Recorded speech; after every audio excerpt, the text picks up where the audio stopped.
Welcome to the Working with Wellness podcast with Gilly Thomas, body-mind therapist. Gilly will be sharing stories and tips so you can integrate wellness easily throughout your day. This week is about what happened when she had a bike accident and how to help your brain take a breather to recover throughout the day.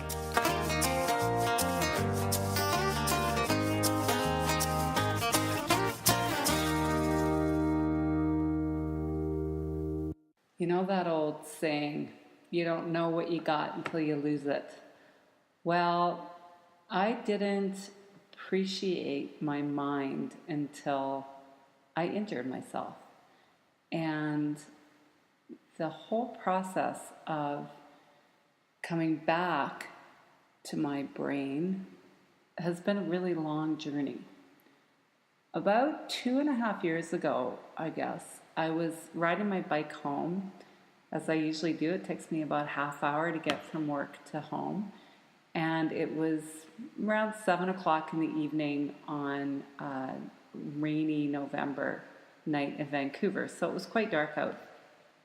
And as I was biking along, I thought, there's a back alley that I take sometimes that is a lot smoother than the road.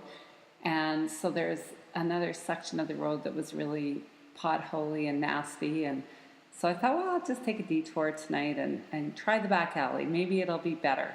So I headed over to the back alley and I started heading down the back alley, looking around at the lights up in the apartment buildings and trying to figure out where I was in relation to Broadway, which is the main street in Vancouver.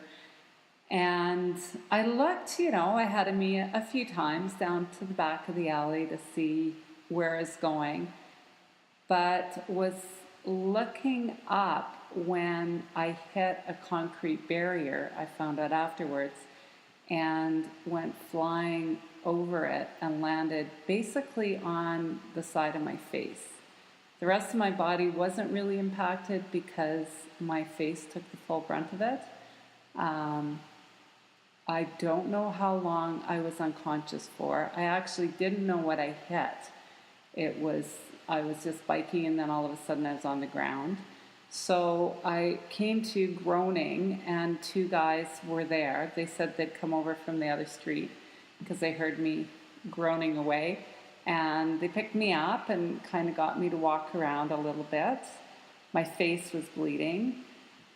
I wanted to take the bus home, and one of the fellows talked me into getting onto my bike and riding it home. His words were actually, well, why would you ride the bus if you normally don't? If you like to bike, why don't you just bike home? And in retrospect, it would have been a really good idea to call my husband and get him to come pick me up or take the bus home. Anyway, I did ride home. It took me a long time to get home. Walked in the back door. And my husband said to me, "Oh my goodness, what happened to you?" And I was like, "Oh, I'm okay. I'm fine. I just biked home. I had a wipeout." And he said, "You are not fine. Grab a seat. I'm going to get you some ice. What happened?"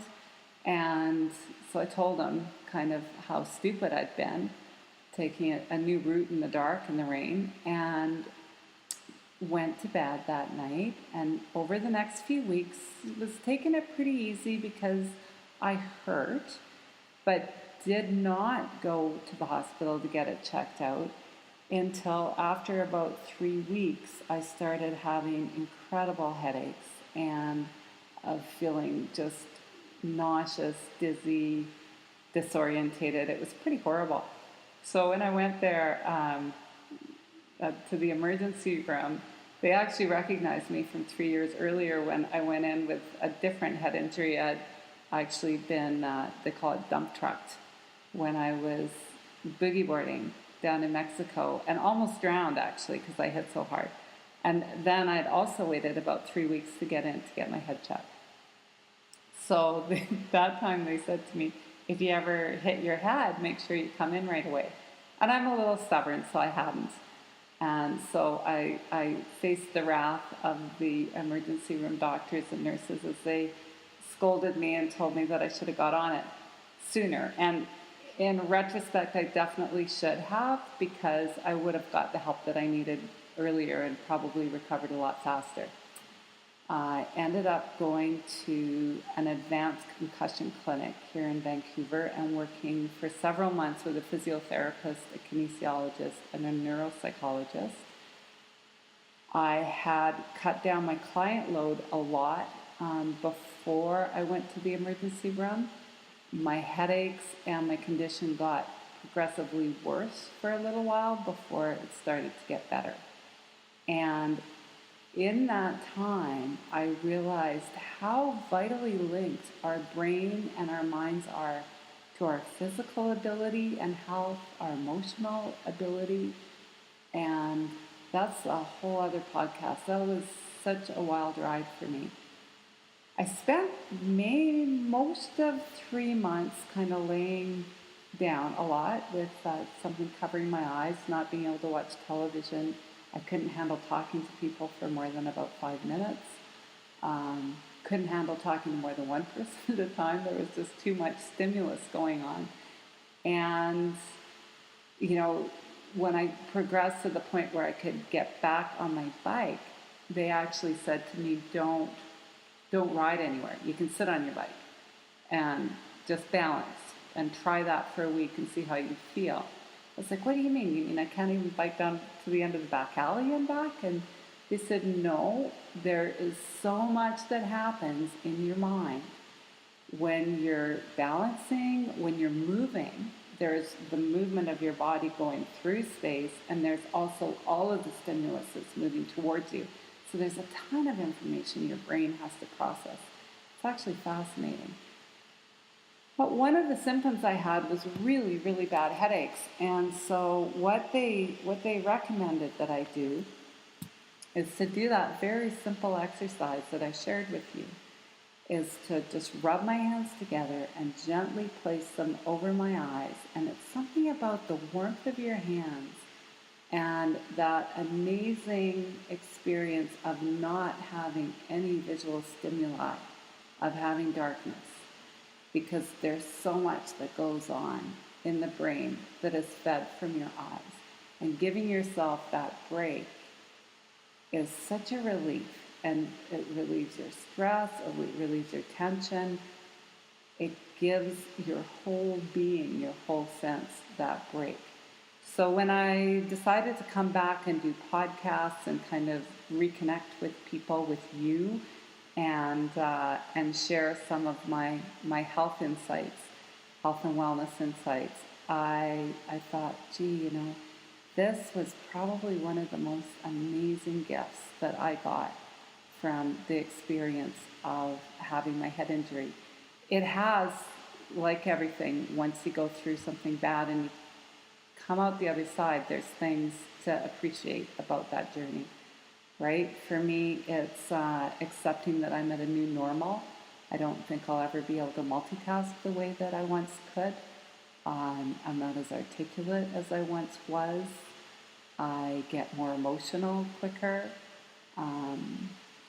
I get a little bit more tired. But, as time goes on, I've learned how to navigate all of those things so that I'm feeling pretty darn good these days.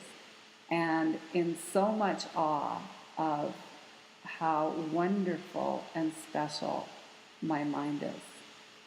And so I invite you too to acknowledge your brain and your mind, and to give it that time during the day where you just kind of go, gee, you know what? Gonna give you a little bit of a break so that you can regenerate during the day. Oh, one of the other things that I learned that was really interesting, and that was why I thought I'd incorporate this 30-second break throughout the day, was once an hour throughout the day, was because when I was having to just kind of take a really long nap during the middle of the day at the clinic, they said to me, you don't really have to do that. You can just take 10 minutes every hour and lay down, because then your whole body and your brain doesn't get overwhelmed, and then you'll decrease the symptoms over the whole day rather than having them kind of build. and then have to, because you really have to do something about it. It's like, no, you be proactive. So this is a way of you being proactive, of taking care of your brain and your body, because they're connected, right? As you well know, if you know me, that's the way it is. So I hope you enjoy this experience, and I look forward to sharing the next thing in 2 weeks from now. Okay, take care. Bye for now.